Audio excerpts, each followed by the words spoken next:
I'm going all in, sun in the morning. We're better be together.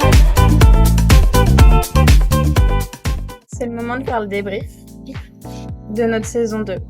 C'était une superbe saison, non? Ouais, c'était vraiment cool. Qu'est-ce que vous avez aimé? La liste va être longue là. Ouais. Ouais, d'ailleurs, bienvenue sur Offsite. Vous avez pu découvrir du coup nos deux nouvelles recrues de cette année. On a été content aussi de vous faire découvrir. C'est hyper important de mettre en avant les personnes avec qui on travaille au quotidien. Et je vous propose, j'ai rassemblé quelques questions qu'on nous a posées durant le séjour. Et je vous propose de piocher chacun son tour une question et qu'on y réponde tous ensemble devant la caméra. Quel type de transport recommandez-vous? Il y a certains lieux qui sont accessibles en train, mais quand c'est accessible pour des plus petits groupes, peut-être privilégier la voiture ou les cars. En plus, on a testé quand même pendant longtemps le blind test. Et en vrai, sympa en voiture.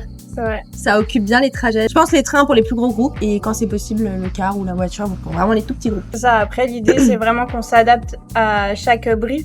Donc, en soi, si on a des clients qui ont plus de facilité à prendre le train, on va pas, forcément, on va aller dans ce sens-là aussi.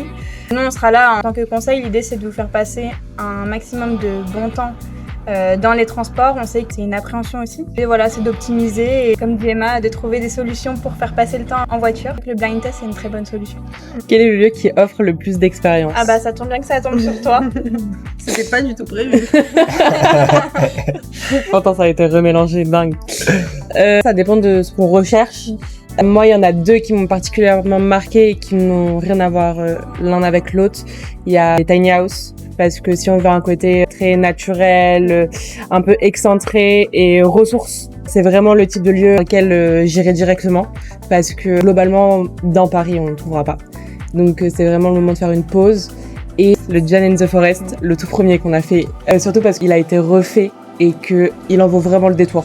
C'est que tout a été pensé des jardins, aux chambres, aux espaces communs, même aux petites salles. Il est vraiment dans une ambiance qui est très marquée. Et du coup, si on veut des lieux où on s'en rappelle pour un séminaire, je trouve que c'est vraiment le bon lieu pour ça. D'ailleurs, t'as déjà pensé à des thèmes que tu pouvais mettre dessus? Ouais, il y a des petits thèmes genre Alice au pays des merveilles. Par exemple. Par exemple. On en a d'autres. Faudra nous contacter pour en savoir plus. Et après, le sujet de l'expérience en soi, on peut la créer partout. C'est vraiment une question de point de vue. Vous avez besoin quand vous avez besoin de faire un séminaire, par exemple, ou une soirée, journée d'études ou quoi, n'hésitez pas à nous mentionner la thématique de votre séminaire. Et comme ça, nous, on crée toute cette expérience autour.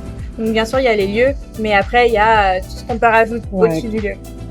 Et j'ajouterais même que c'est pas parce que vous avez déjà fait ce lieu qu'on ne peut pas aujourd'hui le remettre au goût du jour ou faire vivre une nouvelle expérience à travers une nouvelle thématique. Et ça, on est tout à fait capable de le faire. C'est d'ailleurs pour ça que vous allez nous appeler. À quoi sert Offsite? Très bonne question. On en avait déjà parlé sur la saison 1. Offsite aujourd'hui, c'est pas uniquement la présentation de lieux événementiels.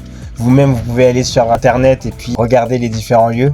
Sauf qu'il y a une chose que vous ne faites pas, que nous on a fait pendant la première saison et la deuxième saison, c'est visiter les lieux pour vous, créer du lien avec les partenaires et avoir une expertise que vous pouvez pas avoir si vous regardez sur internet. Vous n'allez pas avoir toutes les informations que nous on a vues, en tout cas de visu avec les partenaires.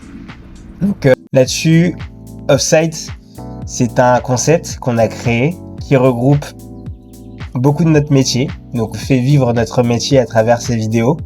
Et le but, c'est vraiment de vous faire voyager et de vous faire comprendre un petit peu plus l'événementiel en tant que tel et notre quotidien d'agence. Quels sont vos critères de sélection? Alors, en critère de sélection, moi, celui que j'aime mettre en premier, c'est l'humain. C'est le personnel qui va nous accueillir sur place. On a fait le choix volontairement de ne pas vous présenter tous les lieux qu'on a visités, tout simplement parce qu'il y avait un problème humain sur place. L'idée, c'est pas non plus de s'étaler et de montrer au grand public les lieux qui nous ont pas plu, c'est contre-productif. Mais c'est vrai que si on est bien reçu, on sait que vous serez bien reçus. En second critère, forcément la qualité des lieux. Si on voit qu'ils sont vétustes, qu'ils sont pas entretenus, je fais référence par exemple de manière positive à Jane and the Forest qui a investi plus de 22 millions d'euros, il me semble, dans la rénovation de leurs espaces. On le voit direct, on voit qu'il y a une empreinte, on voit qu'il y a une recherche et que l'établissement il a été fait pour de l'événementiel professionnel. J'ajouterais aussi tout ce qu'on peut retrouver autour du lieu. Les activités disponibles, il y a eu plein de lieux où on pouvait faire du kayak à côté, où il y a eu des balades à cheval. C'est quelque chose où quand on est sur place, on n'a pas besoin de faire 2 heures de route pour accéder à l'activité et pour ces moments-là, c'est hyper cool. Donc moi, je rajouterais ce point-là. La qualité de l'établissement, la qualité des personnes et du service sur place, pour le potentiel d'activité à faire autour. Est-ce qu'il y aura une saison 3 d'Offsite ? Ça nous l'a déjà été demandé. Écoutez, pourquoi pas ? On aime relever des challenges. On vous cache pas que c'est un très gros investissement de notre part aussi de filmer en continu. Mais en même temps, on adore ça. On adore partager avec vous nos moments d'agence et vous montrer aussi qui on est. Donc je pense que la réponse à l'unanimité, ce sera oui. Oui. Et en plus, plutôt où ? Là, la question qui s'ajoute, c'est plutôt où la prochaine fois ? Ça, on n'en dit pas plus. Déjà, faut passer la saison 2. Attendez, vous pensiez vraiment qu'on allait vous laisser partir sans une dernière surprise ? Merci à vous tous de nous avoir suivis sur ces vlogs d'Offsite saison 2. Et parce qu'on voulait marquer le coup, on vous offre moins 50% sur nos frais de service pour tout séminaire organisé avec Nivide d'ici le 31 décembre sur l'un des lieux présentés dans cette saison. Vous n'avez plus qu'à choisir votre pépite et on se dit à très vite. I'm going all in, sun in the morning. We're better.